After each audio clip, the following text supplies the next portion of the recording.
The Anasazi were an ancient people that flourished in the Four Corners region of the United States for thousands of years, until something drove them into the cliffs of the canyons and they disappeared.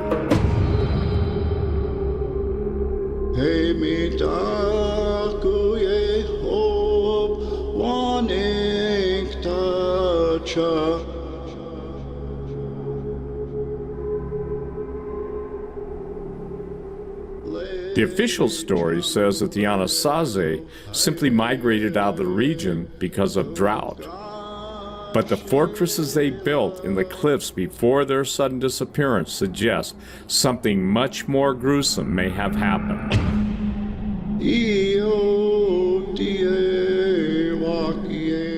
Legend records that giants devoured them all.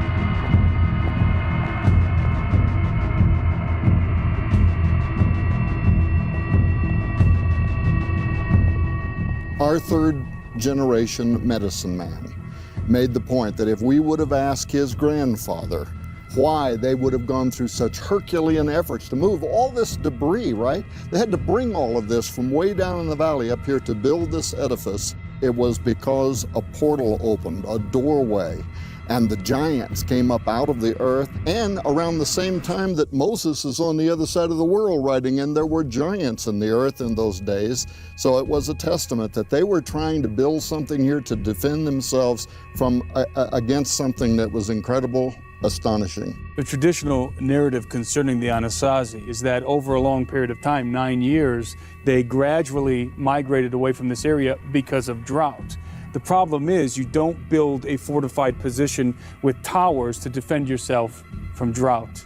But what we're finding here and what we see evident in the ruins is a sudden disappearance. This was a people group that was in a very defensive position. They were in a defensive mode. They were fearing for their lives, defending themselves against some kind of an external threat. Well, another thing, that official narrative that they slowly migrated out of the area over a 9-year period of time, the reason that doesn't work is because when the first archaeologists came in here, they found these rooms packed with salt, with weapons, with the little boards that they carried their babies around on. These are not things you would have left behind if you slowly migrated out of the area. They were literally gone overnight.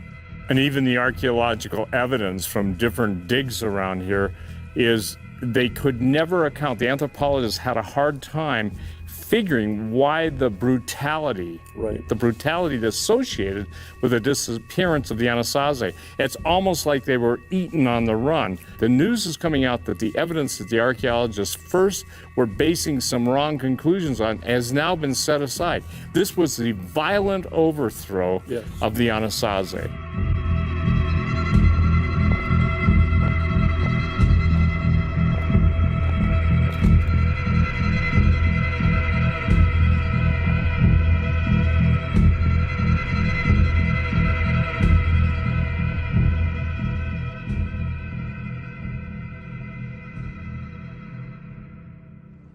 To get to the bottom of the story of the Anasazi, we had the rare opportunity of meeting with a third generation medicine man by the name of Dr. Don Mose, who is an academic in the Navajo Nation.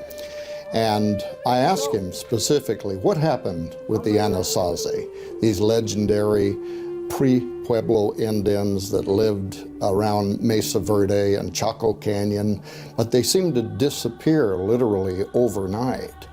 And so Dr. Mose begins telling us the story that is the sanitized version that you might even hear from some of the State Parks Department guides about how there was an extended drought.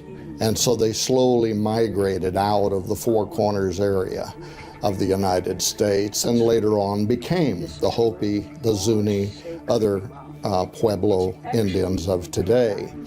But when I challenged that and said, well, why then, if they slowly migrated out of the Four Corners area, did they leave behind everything that would have been important to them?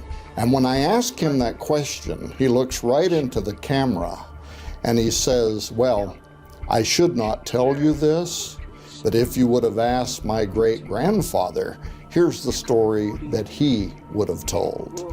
And then he begins telling this epic, if you will, of a time before time when doorways in the Four Corners area of the United States opened and giants came up from out of the earth and began persecuting and cannibalizing the Anasazi, and the Anasazi fled for their lives. And this was the first great clue that we had, that if we went back to the original stories of the Pueblo Indians, we would receive an entirely different narrative that involved the arrival of this reptilian being that deceived the Anasazi, that taught them how to use their kivas for pharmakia, what Dr. Mose called sorcery.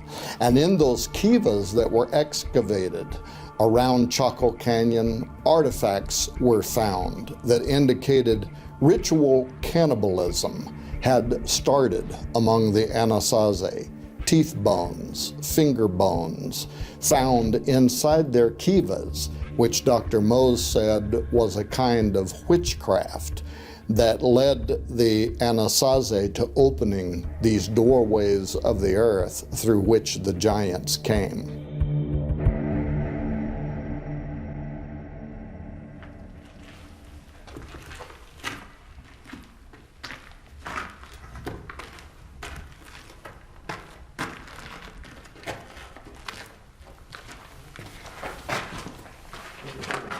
This is part of Chaco Canyon. Everybody today, the experts all say that this was probably the capital of the Anasazi. And also, you know, what I found interesting was how some of our Indian guides and members of the tribes, they also refer to this as the Babylon of the Anasazi history. Very mysterious stuff was going on here, and part of that we might assume was happening inside these kivas. Now, we just learned that there were more than 40 of these very, very large kivas. These are some of the largest kivas I've ever seen. What is a kiva? The kivas were religious edifices. Some of the tribes would only allow the men to go in them, and it was in there that they did rituals, they did prayers, they put themselves into contact with other dimensional entities, the kachinas. Inside the kiva is a doorway called the sipapu. It's a mystical doorway that can be opened if the rituals are performed correctly. Dr. Don Mose told us that story of the portal opening in the Four Corners area. This reptilian being comes through. But key to this, he said this thing started teaching the natives when they went into their kivas to practice sorcery, to practice witchcraft, right? And that was when he said, through the sipapu, through the holy doorways that are in the kivas, maybe a mystical doorway opened. But suddenly, these very terrifying entities, these beings, including the giants, emerged onto the earth and began cannibalizing, destroying. In the petroglyphs, even right here in Chaco Canyon, are the giant six-toed footprints and six-fingered fingerprints.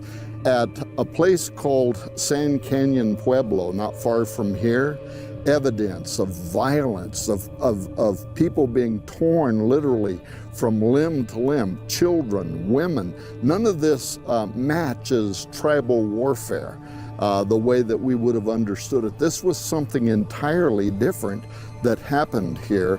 But in those kivas, they found strange artifacts. In each of the kivas, one finger from the hand, 3 teeth from the mouth. It was sorcery. It was black magic, we would call it, right? And it evidently did open a doorway. So according to ancient Navajo tradition, the Anasazi people opened some kind of a portal and unleashed something dark and sinister on the earth, possibly in this very location. Over the centuries, Malta has accommodated a diverse array of governing powers. The Phoenicians, Greeks, Romans, Moors, Normans, Sicilians, Spanish, the Knights of St. John, and most recently, the French and the British, have all ruled the island for a period of time during the course of its colorful history. As a result, modern Malta is an eclectic blend of ethnic and cultural heritages. But the identity of the earliest inhabitants of the island is shrouded in mystery. Because just like the megalith builders of Cusco, they seemingly disappeared overnight without a trace.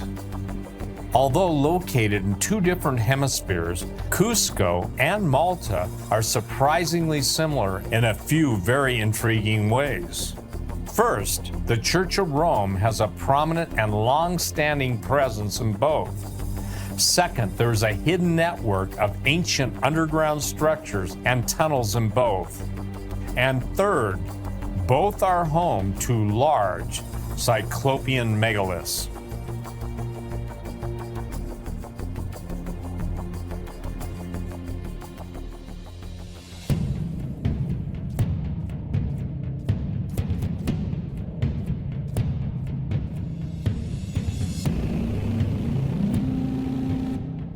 The megaliths in Malta are said to be the oldest freestanding structures on Earth. Some of these structures were built to the same scale as the walls of Sacsayhuaman in Cusco and display many of the same engineering techniques. But because they were constructed with limestone, which is considerably softer than granite and andesite, they are much more eroded. Close proximity to the sea has also exposed the stones to a constant blast of corrosive salty air for thousands of years. What's fascinating is that in the mid-16th century, while the Spaniards were looking on the walls of Sacsayhuaman in Peru for the first time and walking through the ruins of Tiwanaku in Bolivia, the first excavations of the megaliths on Malta were beginning, and the very same conclusions were being drawn by the explorers in both hemispheres. These were all structures built by an extinct race of antediluvian giants, which is exactly what the ancients have been telling us for thousands of years. The ancients believed that the megaliths found on the islands of Malta were built by a race of giants. In fact, here at the Gigantea temples on the island of Gozo, close to the mainland island of Malta, there's this UNESCO sign that says the name Gigantea derives from the word Gigant, Maltese for giant, as Gozatins used to believe the temples were built by a race of giants. We're in the Interpretation Center at Gigantea and Gozo, where you have a number of legends from all over the world displayed here, including Stonehenge, which the ancients thought was built by Merlin, but not alone. He had help from giants to shift those huge blocks of stone. Here in Gozo, Gigantea, which comes from the word giant, the place of giants, was actually built this time not by a man or Merlin, but by a woman who had a child and would carry the child along with her on her jobs carrying huge blocks of stone. Incidentally, her name was Samsuna, so we even know her name. The ancients often encrypted secret knowledge in the form of myths that were easily remembered and passed down from one generation to the next. Gigantea was obviously not built by a single giant woman, but the details of the story provide clues to the true identity and nature of the builders. The most obvious clue is her name, Samson, which indicates supernatural strength.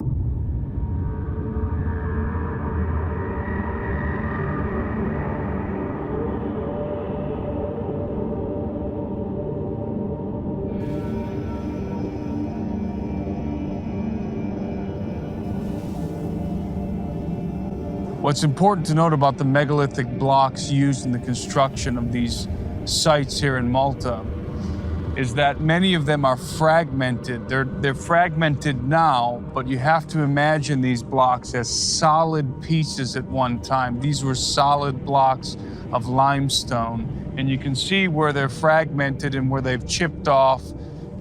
Those aren't separate blocks. These were solid one-piece blocks that were used as the material for building in these structures. Looking at this temple complex, I'm reminded of the walls of Sacsayhuaman in Peru, which are very, very similar to this structure here, to what we see in this structure here. If this were not limestone, if this were andesite, or if this were a harder stone, they would probably be very smooth and fit together so tightly that you couldn't pass a blade between them, just like we see in Peru. And what that suggests is something that conventional historians and archaeologists can't accept, that there was once a common global race, very likely of giants, that were building megaliths all over the earth in a very similar fashion.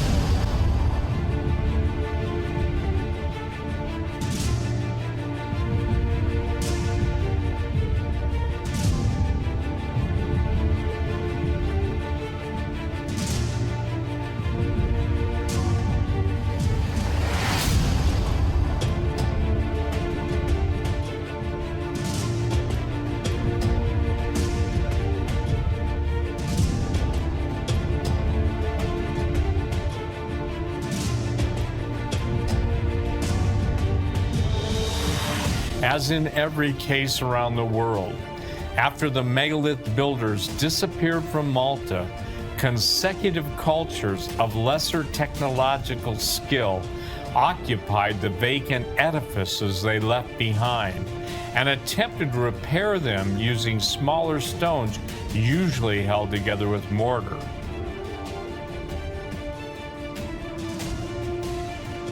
Archaeologists often ignore this obvious fact and credit the primitive latecomers with the building of the impressive structures they merely inhabited and refurbished.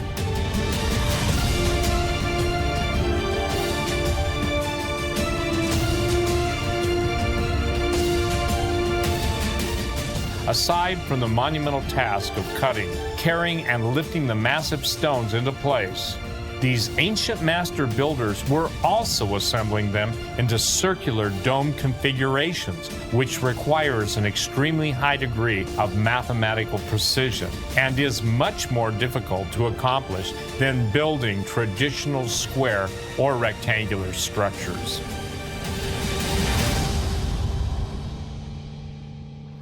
It is important to note that in the age before the flood of Noah, the Mediterranean may not have existed as an inland sea, and therefore what we presently know as Mediterranean islands, such as Malta, may very well have been the most elevated regions of the once dry land that is now immersed in the waters of the Atlantic. In light of this plausible contingency, we should not view the megaliths on the island of Malta as an isolated phenomenon.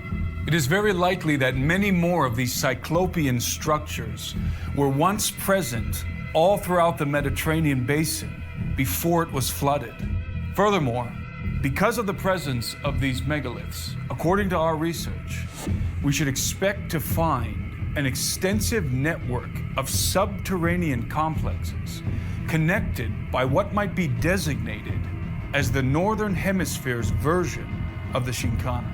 Just like in the Altiplano and everywhere else on Earth where megaliths are present, what's above the ground is not nearly as impressive as what's below it, and Malta is no exception.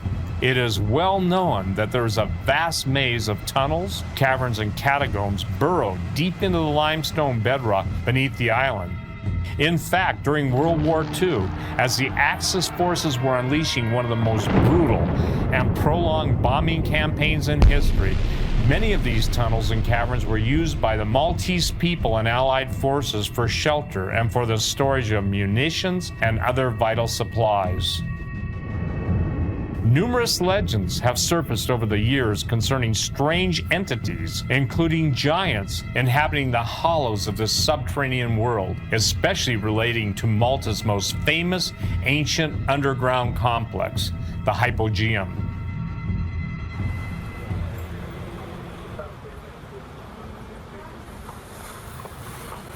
We're getting ready to go into the Hypogeum, which is a very famous underground tunnel system. More than a tunnel system, it's underground chambers that represent what's on the surface here in Malta, the megaliths that are on the surface. The same sort of chambers and megalithic architecture was carved out of the limestone in the ground. So this is the entrance to the Hypogeum. It's just basically under the street, underneath the buildings. The Hypogeum is a multi-level underground complex that was carved entirely out of solid rock.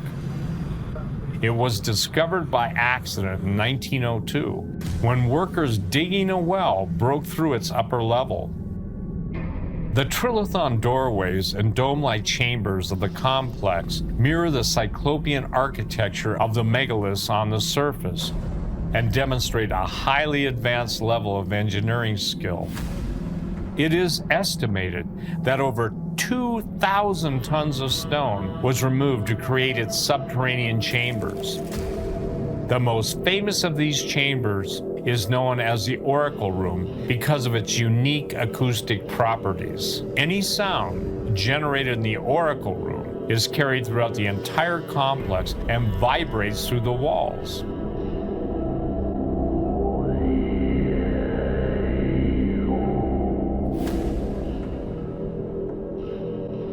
At one time, a large megalithic structure stood directly above the entrance to the Hypogeum. It is believed that even more of these underground complexes may exist beneath the other megaliths on the island.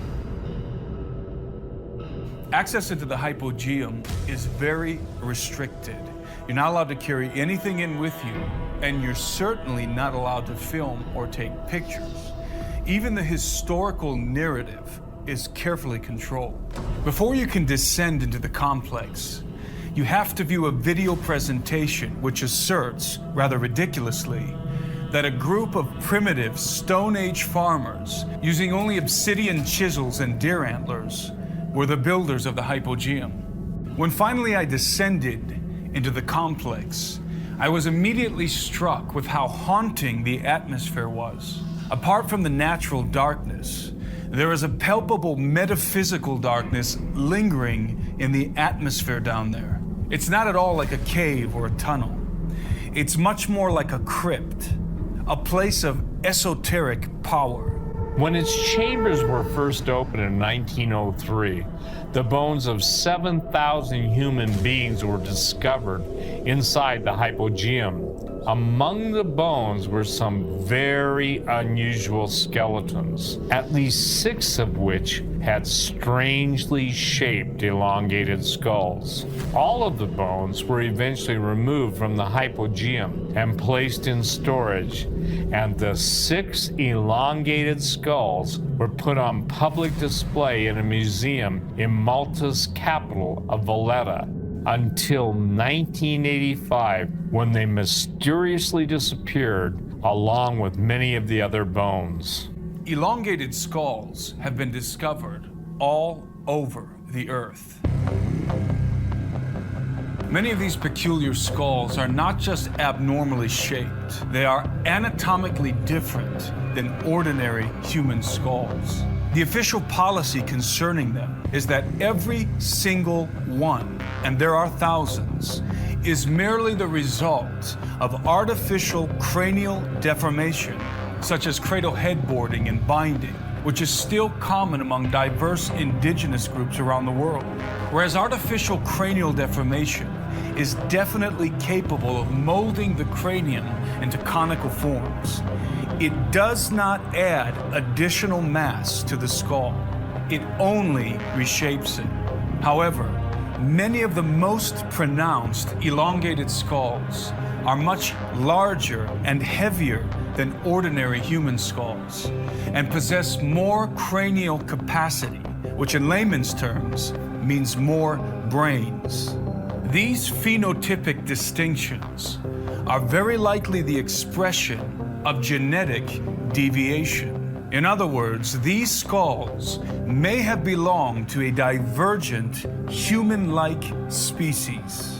The implications of such a staggering proposition are astronomical and, frankly, dangerous to the Darwinian establishment, which rejects any proposition that challenges their codified doctrine.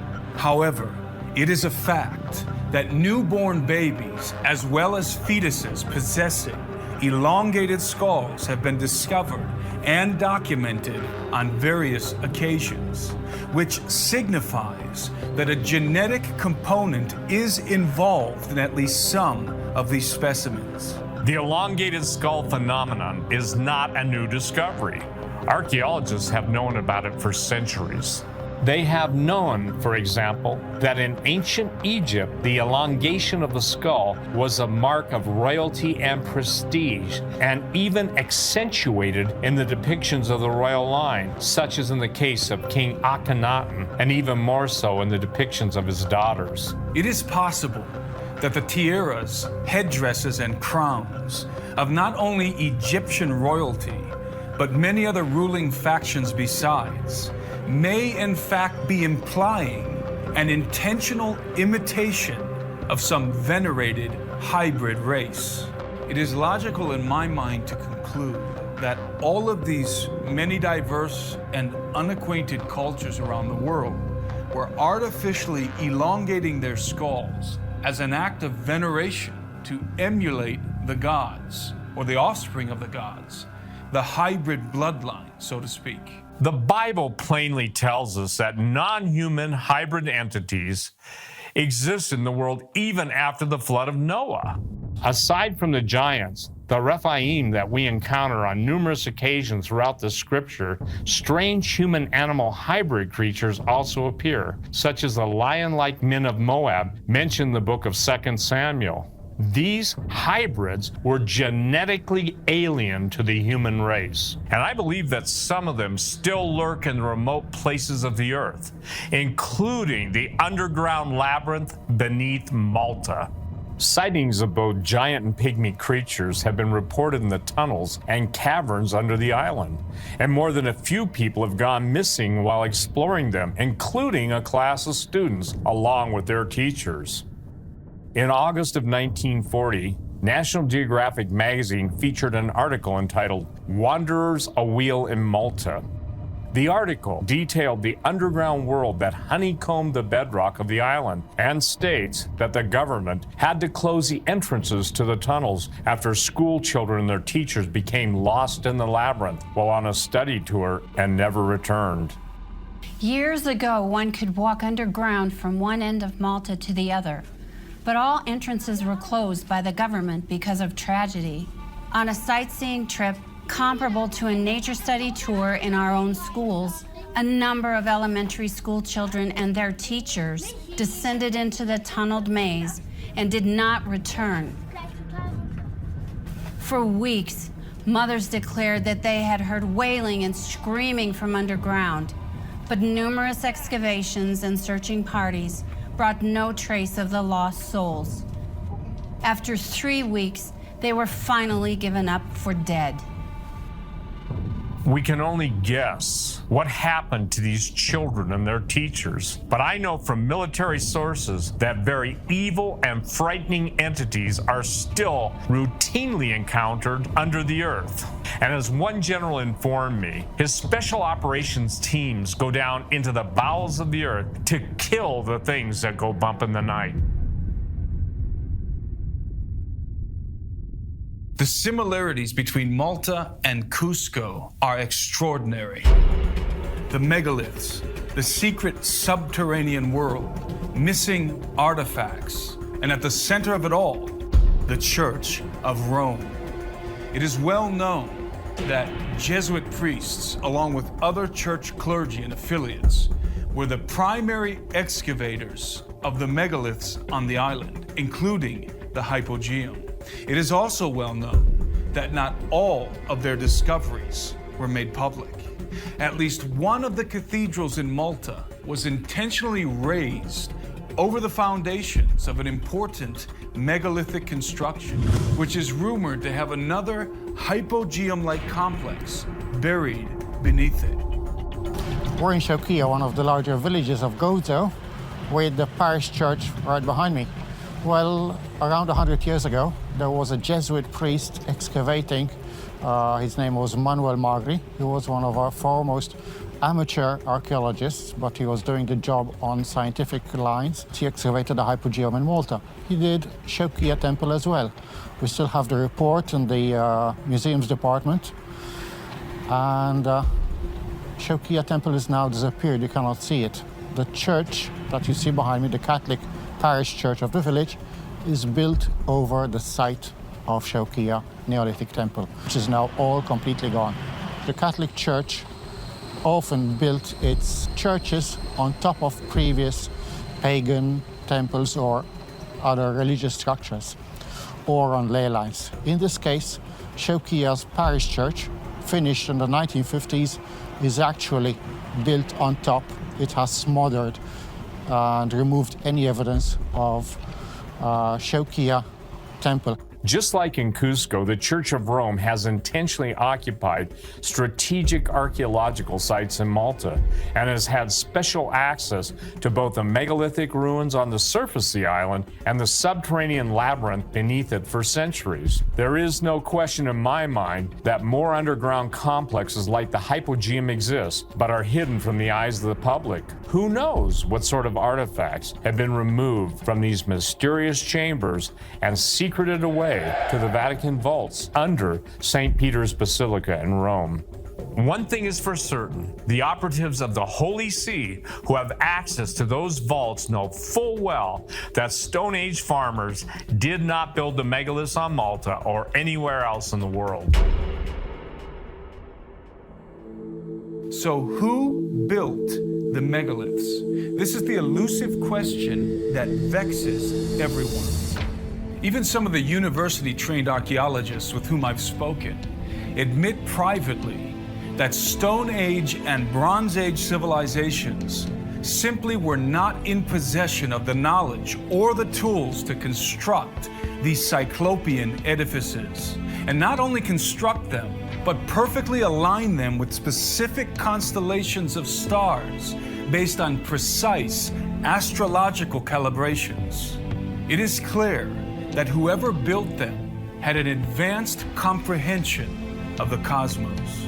It is also clear that at some point in the distant past, the knowledge of Cyclopean megalithic masonry abruptly disappeared from the earth.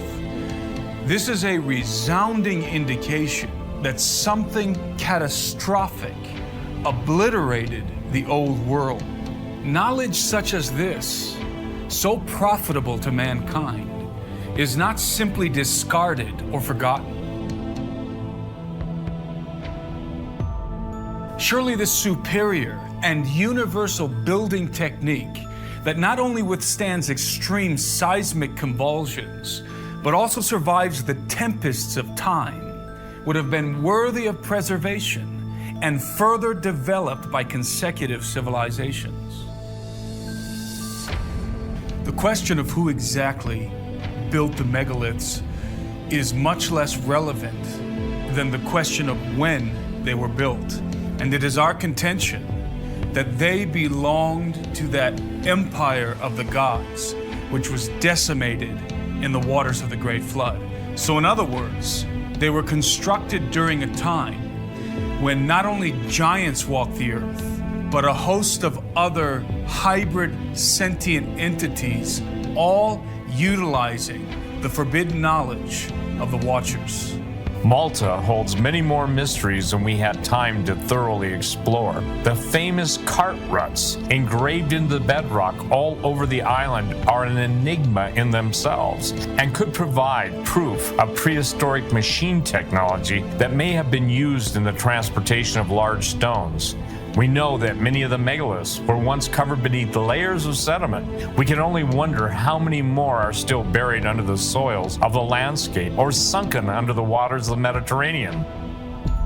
The island of Malta has provided us with another piece of the puzzle concerning the true legends of our forbidden prehistoric past.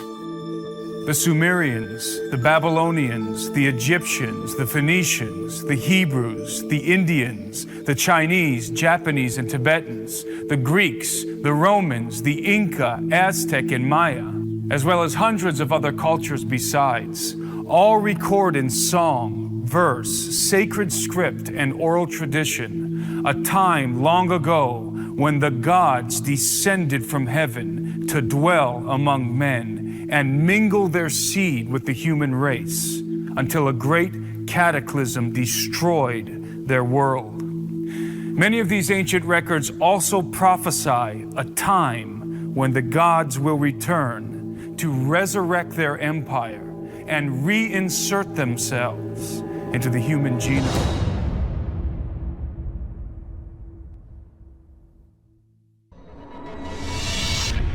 The island of Sardinia is located in the Mediterranean Sea just south of Corsica and west of the Italian peninsula. During the age of the Roman Empire, Sardinia was home to Roman colonies and governed by Roman prefects. But little is known about the history of the island before the Roman occupation. What is known is that an ancient race of megalith builders called the Nuragic civilization once inhabited Sardinia thousands of years ago. The Nuragic civilization is shrouded in mystery and legend. No one knows exactly who they were, but the ruins of their megalithic towers called Nuragi bear witness that they were mighty builders. Nuragi towers were constructed with large, uncut stones in the Cyclopean style, without the use of mortar. Some of the towers were relatively small, while others were astonishingly large, rising over 100 feet into the air. There are over 7,000 ruined Nuragi towers still standing in Sardinia today.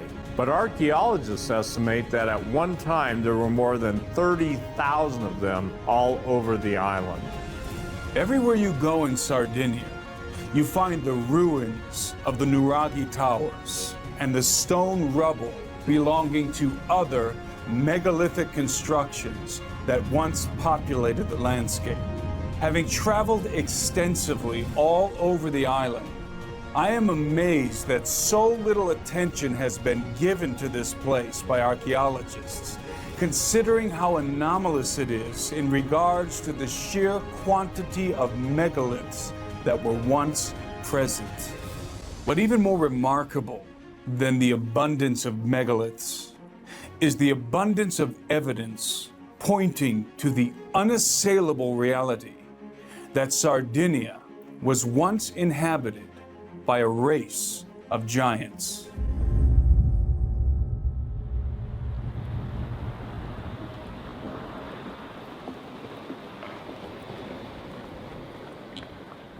Originally, there were apparently 30,000 Nuragi all over the island. Now the estimation of the Nuragi is approximately 7,000 to 8,000 around Sardinia. These towers were the expression of the megalithic architecture, which is also called Cyclopean. The legends mention Cyclops who built these megalithic structures around the island. They might have been very impressive and imposing in those times, because when the Nuragi were first built, the single tower could reach even 28-30 meters height. It was like a skyscraper of the prehistory.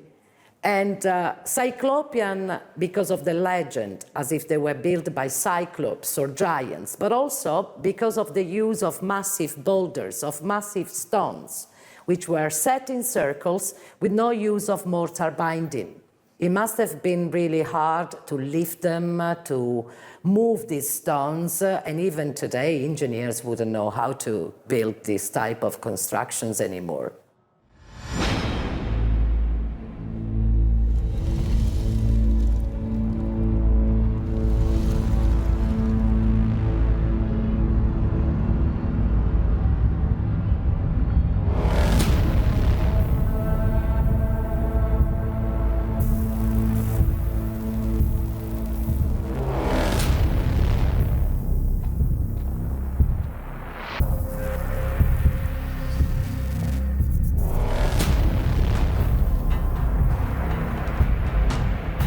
The impressive stonework exhibited in the Nuraghi Towers is prototypic of the classical Cyclopean style. Cyclopean masonry is an archaeological term used to describe an antediluvian engineering technique which incorporated large stones without the use of mortar. Cyclopean masonry is the trademark of megalithic architecture all over the earth. The style ranges from rough-hewn stone structures as prominently displayed in the Nuraghi Towers of Sardinia to incomprehensibly precise edifices devised with immense polygonal blocks, perhaps best illustrated in the walls of Sacsayhuaman in Peru. No one knows exactly how the megaliths were built because the knowledge of Cyclopean masonry vanished from the earth. But what we do know is who the ancients believed were the builders. All across the world where megaliths are present, legends of giants abound.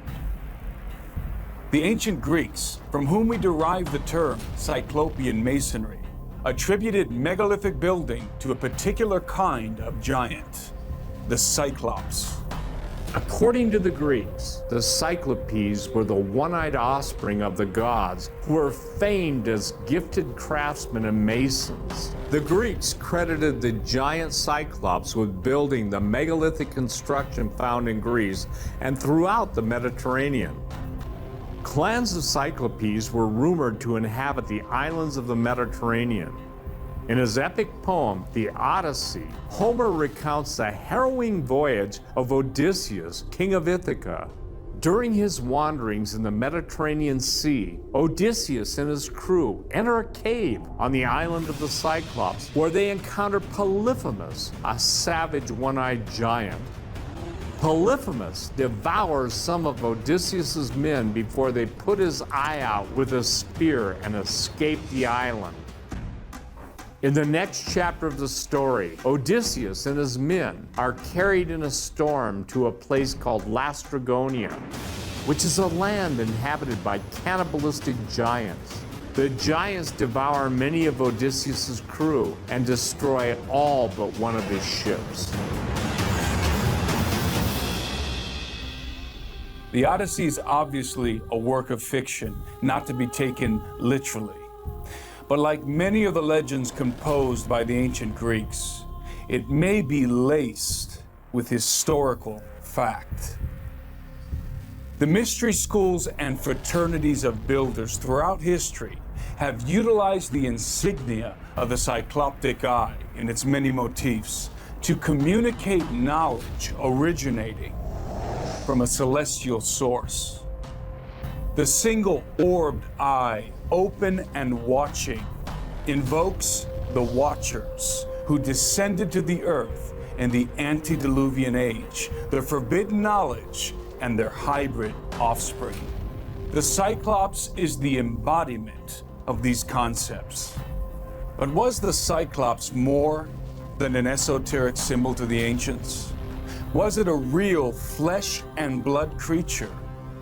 In Sardinia, many believe it was, citing the small island of Sant'Antioco in the southernmost province, known as the Island of the Cyclops.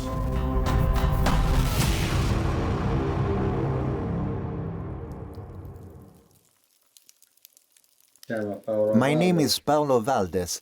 I was born in Sant'Antioco in 1944. When I was young, I explored a lot in the mountains. And so I saw many skeletons among the ruins and the old houses in the countryside. One day, when I was 8 years old, I was grazing oxen in the mountains. There was a nuraghe nearby, so I decided to go and explore it. I went inside of the nuraghe and discovered the giant skeleton of a man partially buried in the ground. When I looked at the skull, I noticed that he had only one eye socket in the middle of his forehead. Instead of two eyes, like a normal man, he only had one. He was very large. I could see his feet sticking out of the ground. He was much larger than a regular-sized man. And this happened in the area known as the Land of the Cyclops. Sant'Antioco lends credence to the Greek stories of Cyclopes in the Mediterranean. Not only are there ancient folkloric accounts of the Cyclops inhabiting this region of Sardinia, there are also contemporary claims that the skeletal remains of cycloptic giants were unearthed some years ago in plain view of the townspeople before being secreted away with threats of violence if anyone dared speak of it. Many of the people we spoke with in Sant'Antioco affirmed that they had heard of the incident, but were unwilling to go on camera. Some even told us that the Cyclopes were exhumed right in the middle of town, where the megalithic remains of an archaeological excavation can still be seen. I had no way to confirm if these rumors were true, but what I can confirm is that highly secretive and restricted excavations are still taking place in Sant'Antioco today. We were able to film one such area where some believe that the graves of giants had been discovered and were being disentombed. Could it be that the legends of giants and cyclopes in Sardinia are true? Are their remains being exhumed in secret and then hidden away to protect the conventional narrative of history and the institutions that propagate it? The answer is self-evident for those who have seen the bones.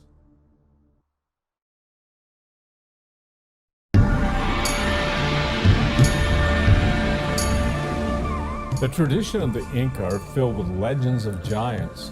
In fact, the Inca believed that many of the megalithic structures found in their lands were built by the giants.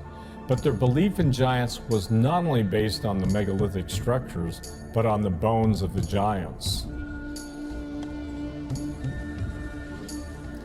In the mid-16th century, 168 Spanish conquistadors led by Francisco Pizarro obliterated the Incas with modern weapons of war and smallpox.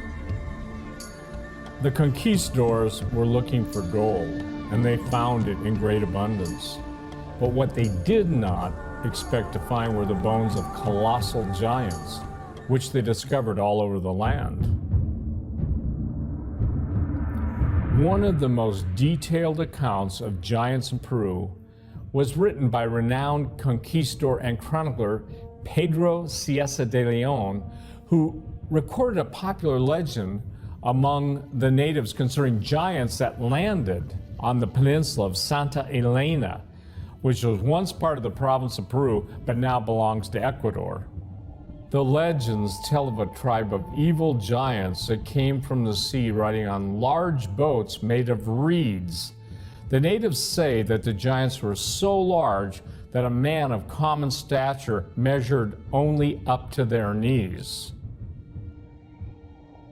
The natives relate what they have heard from their fathers, that from over the sea in large boats made of reeds came men so large that a man of common body proportions measured only up to their knees, though he be of good stature, and that their members conformed to the greatness of their bodies, which were so deformed that it was a monstrous thing to see the heads, accordingly large, and their hair which reached down to their backs.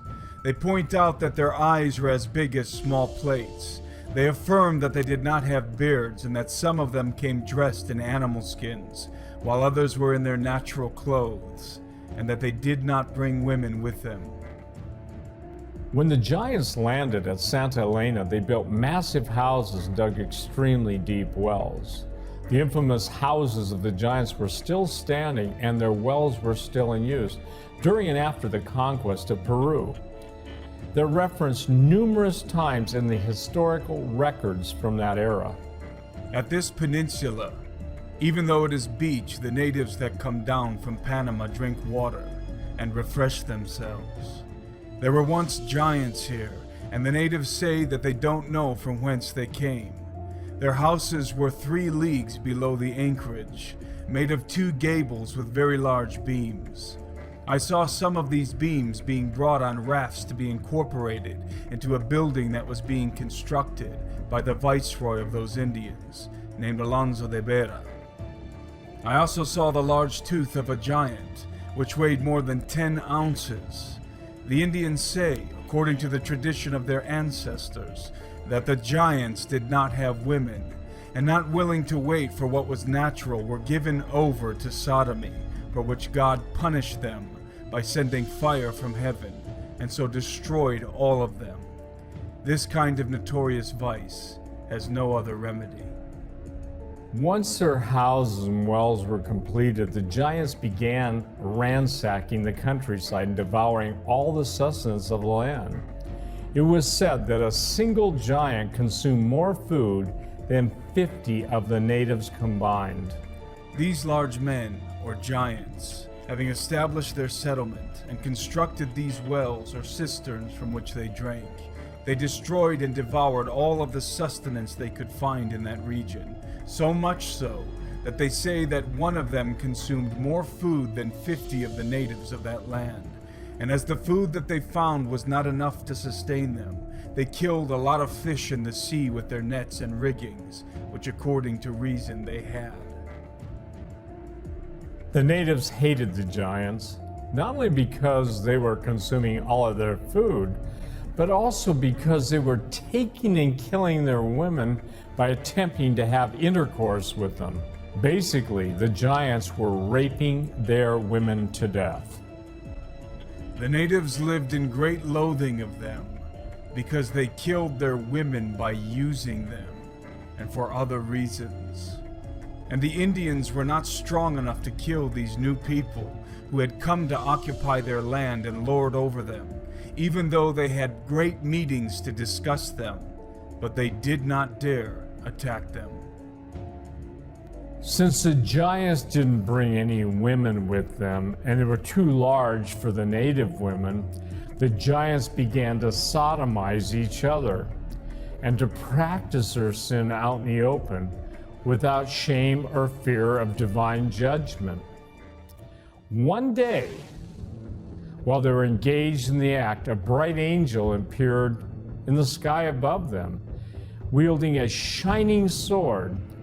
The angel threw down fire and lightning on the giants until they were completely consumed in the flames, and only their charred bones remained as a testimony to their divine judgment. And all of the natives affirm that the Lord our God, not being served to overlook such an evil sin, sent them a judgment according to the ugliness of the sin. And thus, they say that as they were together enveloped in their damned sodomy, fire came down from a dreadful sky with great noise, in the midst of which came forth a resplendent angel with a sharp shining sword, with which in one single blow he killed all of them, and the fire consumed them so that all that was left were the bones and skulls, which God wanted to remain unconsumed by the fire as a memorial of their judgment. This is what they say about the giants, which we believe happened, because in this region they have found and find still massive bones. And I have heard of Spaniards that have seen fragments of teeth that they swore that if they were whole would weigh more than a butcher's half-pound. And also that they have seen another fragment of shin bone that it is amazing to account how large it was, which testifies that all of this truly happened. And even besides all of this, one can still see where their village was, and the wells and cisterns which they made. Interestingly enough, this same story concerning the sodomite giants that were destroyed in the judgment of God was so popular among the natives of Peru that many of the chroniclers make mention of it in their writings. In fact, even Francisco Pizarro and his men saw the bones with their own eyes while passing through Santa Elena. Francisco Pizarro and his company arrived at Puerto Viejo into Santa Elena, where they saw a large quantity of bones of giants that, according to their proportion, were 20 palms tall. The Indians had a tradition concerning these giants that they were people from before the flood, because giants of such huge size were never known to exist again. Others say that they were sodomites, and that in one day fire fell from heaven and consumed them all.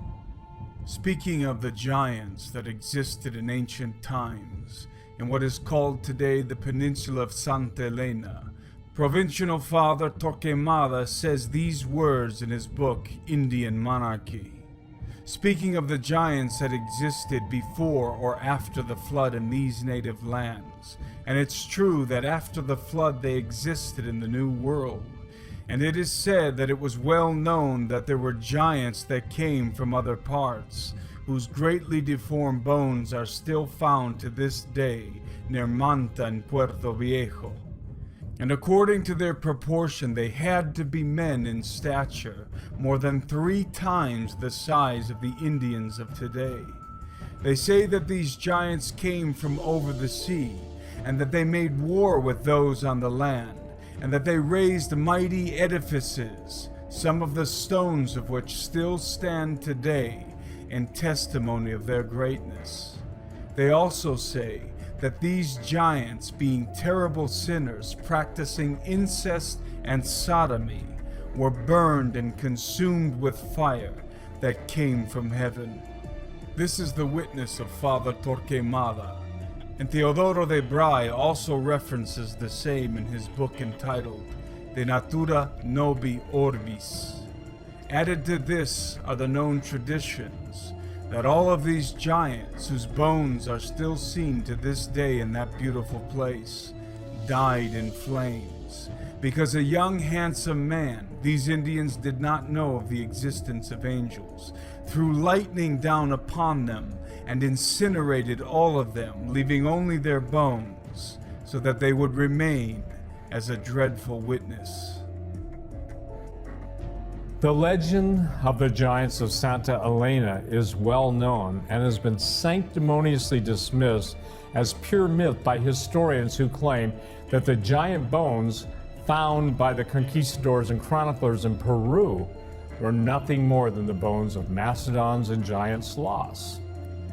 This argument might be persuasive if mastodons and giant sloths could build houses and dig wells.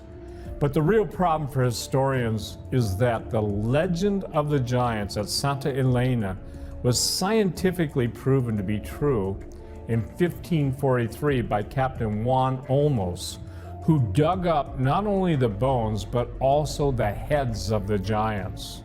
And with all of this, full credit has never been given to what the Indians said about these giants, until, being the lieutenant governor at Puerto Viejo, in the year 1543, Captain Juan Olmos, native of Trujillo, hearing all of these things, conducted an excavation in that valley, where he found such gigantic ribs and other bones, that if the heads had not been found with them, it would not have been believable that they were human beings. Indians, and thus, by his own investigation, and seeing the signs of the lightning that punished them, he confirmed what the Indians had said to be true, and he sent throughout the diverse regions of Peru some of the teeth that they found there, each one which measured 3 fingers in width and 4 in length.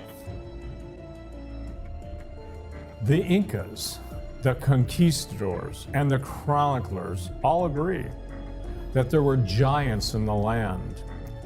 On more than one occasion, the conquistadors found gigantic human skulls, so large when they stuck their swords into the eye socket of the skull, the tip of the blade barely touched the back of the cranial cavity. One thing that cannot be denied, as much as for the tradition of the Indians themselves, as for the signs and relics that are still present, is that there were once giants in this land. How they came to this land and from where, and how long they lived in it is uncertain. The first Spanish conquistadors of this kingdom found in the peninsula and port of Santa Elena, Diocese of Quito, human bones of massive size that they knew belonged to giants, and among them some shin bones more than 3 feet long. Many other bones of the same proportion have been discovered afterwards in other parts of that same province, and in the province of Trujillo. Also bones of equal size have been seen further inland, as in the province of Tucumán and Tarija. In the latter of these, a whole body was discovered beneath the ravine, or bank of a river, that the water, having eroded the bank, had unearthed.